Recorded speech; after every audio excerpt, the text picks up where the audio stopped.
জাহান্নামী ব্যক্তির মৃত্যুটা কিভাবে হবে?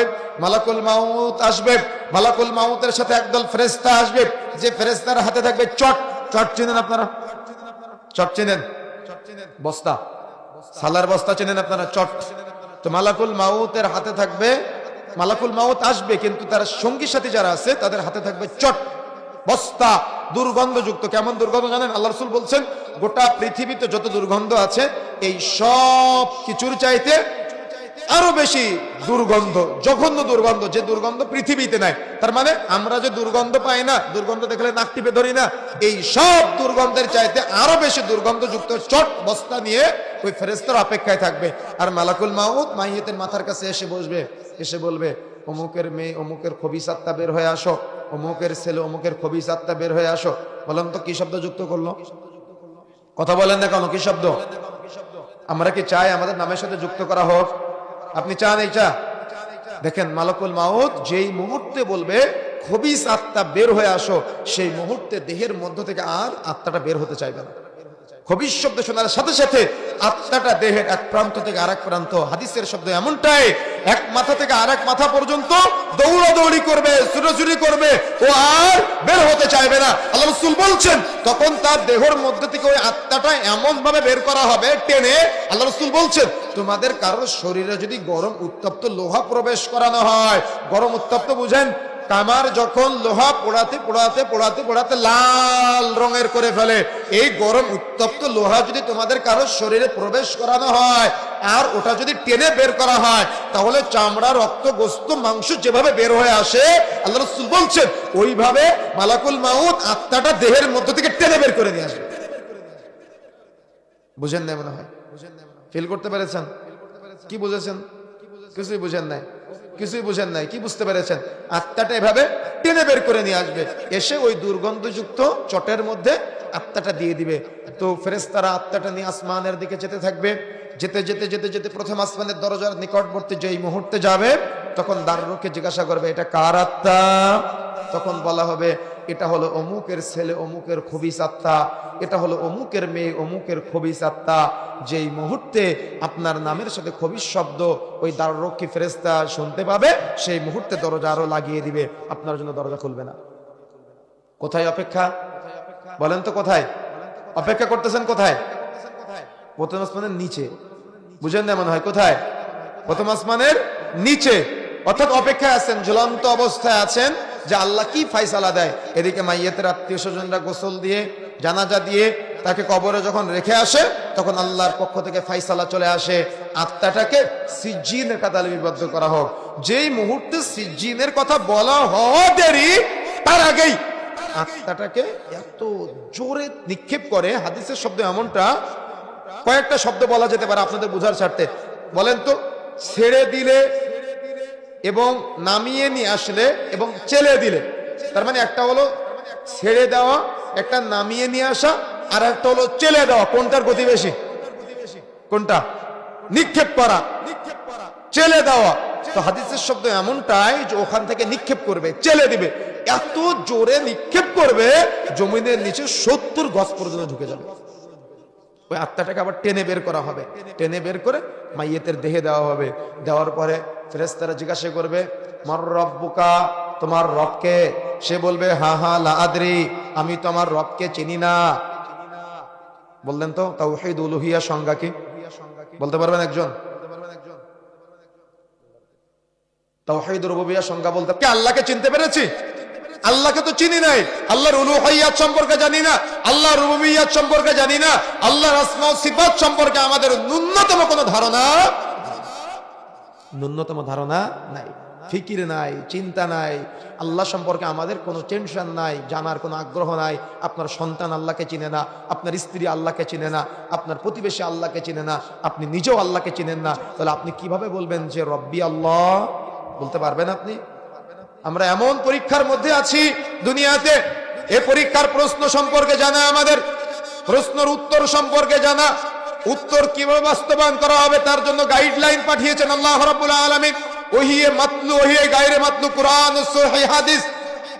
প্রশ্ন সম্পর্কে জানা, উত্তরে জানা, উত্তর কিভাবে আপনি বাস্তবায়ন করবেন গাইডলাইন পাঠিয়েছে। তারপরেও 999 জন আবার ফেল করতে হবে। তাহলে আপনি কি ফেলকারীদের অন্তর্ভুক্ত হতে চান? তো আপনি চিন্তা করেন যে আপনি আল্লাহ সম্পর্কে কতটুকু ধারণা রাখেন, তাওহীদ সম্পর্কে আপনার কতটুকু জ্ঞান আছে, উলুহিয়াত সম্পর্কে কতটুকু জ্ঞান আছে, রুবুবিয়াত সম্পর্কে কতটুকু জ্ঞান আছে। আপনি ট্রাক চালাচ্ছেন, ট্রাকের নিচে জুতা ঝুলিয়ে রেখেছেন, চিন্তা কি জুতা ঝুলে থাকলে অ্যাক্সিডেন্ট হবে না। তাহলে জ্ঞান আছে, আল্লাহ সম্পর্কে চিন্তা আছে। প্রতিটা মানুষ আজকে এভাবে এভাবে নানাবিধ ভাবে শিরকে জড়িত, কুসংস্কারে আজকে আমাদের পরিবারগুলা একেবারে জর্জরিত হয়ে আছে। কেন? আল্লাহ সম্পর্কে জ্ঞান নাই। তাই যখন তাকে জিজ্ঞাসা করা হবে ওই আত্মাটাকে টেনে তোলার পরে যে তোমার রবকে, ও তো রবের দুনিয়াতে আল্লাহর সাথে সম্পর্ক ছিল না, ও বলবে হা হা লা আদরি, আমি তো আমার রবকে চিনি না, আমি তো আমার আল্লাহকে চিনি না। তাকে প্রশ্ন করা হবে মা দীনুকা, তুমি কোন দিনের উপরে ছিলে? সে বলবে হা হা লা আদরি, আমি আমার দিন ইসলাম সম্পর্কে জানি না, দিন ধর্ম সম্পর্কে জানি না। যত আপনি হা হা লা আদরি বলবেন তত আল্লাহর রাগ বাড়বে। বুঝেন না মনে হয়? যত আপনি বলবেন আমি জানি না, তত আল্লাহর ক্রোধ বাড়তে থাকবে। আপনি আল্লাহকে চিনেন না, কিন্তু আল্লাহ আপনাকে কত একটা চমৎকার জিন্দেগি দান করেছেন। আল্লাহ রাব্বুল আলামিন চাইলে হিন্দুর ঘরে আপনার জন্ম দিতে পারত, কিন্তু আল্লাহ রাব্বুল আলামিন দাড়িওয়ালা টুপিওয়ালা নামাজের ঘরে ইসলাম মুসলিম অর্থাৎ চমৎকার একটা সুন্দর পরিবারে আপনাকে জন্মগ্রহণ করার তৌফিক দান করেছেন। তবুও আপনি ইসলাম সম্পর্কে জ্ঞান অর্জন করেন নাই, ইসলাম সম্পর্কে আপনার ধারণা নাই।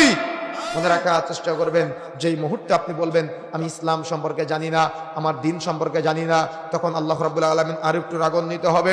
যেই মুহূর্তে আপনাকে দেখানো হবে এই ব্যক্তিটিকে বা মা নাবিয়ুকা, তোমার নবীকে, দুনিয়াতে নবীর সাথে আপনার সম্পর্ক ছিল না, দুনিয়াতে আপনি নবীকে ভালোবাসতে পারেন নাই, নবীকে আপনি শ্রদ্ধা করতে পারেন নাই, সম্মান করতে পারেন নাই। পৃথিবীতে দুনিয়াতে পিতামাতা সন্তান সন্তানাদি যা কিছু আছে সব কিছু যাতে রাসূলকে বেশি ভালোবাসতে হবে। আপনি রাসূলকে ভালোবাসা দেখাতে ব্যর্থ হয়েছেন, আপনি রাসূলকে ভালোবাসতে পারেন নাই, রাসূলকে চিনতে পারেন নাই। আর এক শ্রেণীর মানুষ আজকে রাসূলকে সামান্য ভালোবাসার নামে আনুগত্য করতে চায় না। ভালোবাসা এক জিনিস, আনুগত্য আর এক জিনিস। ভালোবাসা এক জিনিস, আনুগত্য আর এক জিনিস। ভালোবাসার সাথে সাথে আনুগত্য করতে হবে, ভালোবাসার পাশাপাশি রাসূলের পদ্ধতিগুলো খুঁজে বের করার চেষ্টা করতে হবে। সার্বিকভাবে আপনি যে আজকে রাসূলের আদর্শ থেকে দূরে, শুধু ভালোবাসলেই হয় না, রাসূলের কথা মানতেও হয়। শুধু ভালোবাসলেও হয় না, রাসূলের আনুগত্য করতে হয়। কিন্তু আপনি ব্যর্থ হয়েছেন। এর জন্য যখন প্রশ্ন করা হবে এই ব্যক্তিটিকে বা মা নাবিয়ুকা, তোমার নবীকে, তখন ওই ব্যক্তি বলবে হা হা লা আদরি, আমি আমার নবীকেও চিনি না। অথচ শেষ জামানার উম্মতে মুহাম্মাদির জন্য মনে রাখার চেষ্টা করতে হবে সর্বশ্রেষ্ঠ, তাদের জন্য মর্যাদার, সম্মানের, ইজ্জতের, ভালোবাসার মানুষ হলো মুহাম্মদ রাসূলুল্লাহ সাল্লাল্লাহু আলাইহি ওয়াসাল্লাম, যিনি কিয়ামতের মাঠে আমাদের জন্য শাফাআত করবে, সুপারিশ করবে, সাজদায় মাথা নত করে বলবে উম্মতি উম্মতি, আল্লাহ আমার উম্মত, আল্লাহ আমার উম্মত। সেই নবীকে আমি আপনি চিনতে পারি নাই। যখন কবরে প্রশ্ন করা হবে মা নাবিয়ুকা, তখন তার মুখ থেকে আসবে আমি ওই নবীকে চিনি না। দুনিয়াতে নবীর সাথে সম্পর্ক নাই, দুনিয়াতে আল্লাহর সাথে সম্পর্ক নাই, দুনিয়াতে ইসলামের সাথে সম্পর্ক নাই। তখন আপনার জবাব আসবে, প্রত্যেকটা উত্তর আসবে হা হা লা আদরি। তখন আল্লাহ রাব্বুল আলামিন রাগান্বিত হয়ে যাবে। তখন আল্লাহ মাটিকে নির্দেশ দিবে, মাটি মানে কবরকে নির্দেশ দিবে, কবরকে বলবে দুই দিক থেকে চাপ দেওয়ার জন্য। এত জোরে চাপ দিবে, আপনি হয়তো আল্লাহর কথা অমান্য করতে পারেন, কিন্তু আল্লাহ আপনাকে কি করে বলেন তো? ভালোবাসে। আপনি এটা বুঝেন না, কিন্তু মাটি তো আল্লাহর কথা অমান্য করবে না। মাটিকে যেই মুহূর্তে আল্লাহ চাপ দিতে বলবে, কবর দুই দিক থেকে এত জোরে তীব্রভাবে চাপ দিবে, একটা হাড্ডি আর একটা হাড্ডির ভিতরে ঢুকে যাবে। কি বুঝলেন? কিছুই বুঝেন নাই। কি বুঝলেন? কিছু বুঝতে পেরেছেন? একটা হাড্ডি আর একটা হাড্ডির ভিতরে ঢুকে যাবে। আল্লাহ রাব্বুল আলামিন এতটাই রাগান্বিত হবে, আসমান থেকে একজন ফেরেশতা পাঠাবে, যে ফেরেশতার চোখ থাকবে না, যে ফেরেশতার কান থাকবে না, সে দেখতে পাবে না, কানে শুনতে পাবে না, হাতে থাকবে লোহার হাতুড়ি।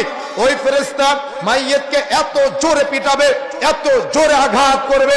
আল্লাহ রাসূল বলছেন, যদি কোন পৃথিবীবাসী তার চিৎকার শুনতে পেত, তাহলে কোন মানুষকে কবরে রেখে আসার দুঃসাহস দেখাতো না। কোন মানুষকে কবরে রেখে আসতে চাইতো না।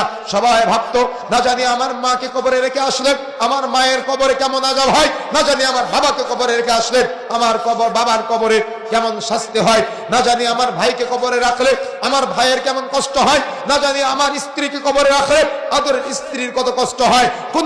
কোন মানুষকে কবরে রেখে আসার দুঃসাহস দেখাতো না। সবাই ভাবতো না আমি কবরে রেখে আসতে পারবো না, অর্থাৎ সবাই কোন মানুষকে কবরে রেখে আসতে চাইতো না।